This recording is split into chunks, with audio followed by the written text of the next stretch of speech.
nata nibyo wenda wese n'ubwa mbere ukinnye usomana nta negative wenda biterwa n'icyo bita negative ariko uko biri kose ntiwabuze message zikubwira ziti nata biriya bintu wakoze noneho nuko ngiye mfite ukuntu ntasarana n'abo bantu cyane abantu bagire izo nduze ntabwo nta njya muhura nabo cyane abantu bana nabo cyane ni famille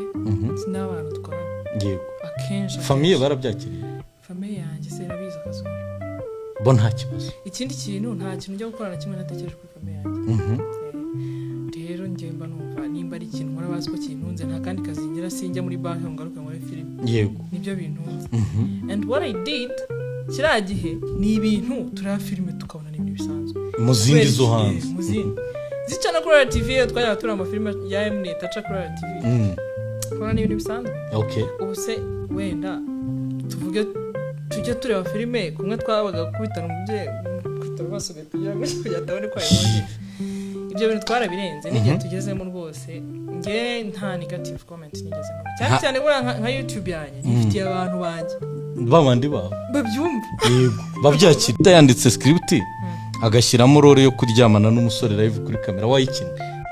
nakubwiye ubu bazanye script oya kujya kwiyandarika kuri YouTube ni kimwe n'ibintu bitagira oya YouTube reka tuyireke umuntu araje uskofashike reka nkubaze abanyarwanda bakunda movie bafite ama Netflix wabona n'umutari wareba harya ni 365 wagakina we nta n'ikibazo nongera kukubaza ubwo nta kundi kaniganirire n'amasezerano wanjye wenda kuretse hari muze kumuturinka episode ya mbere nayo birimo mwarasomanye kuri episode ya mbere ya yindi Jealousy Daughter oya byo birasanzwe ubundi hari naho mwakoze bidasanzwe ugereranya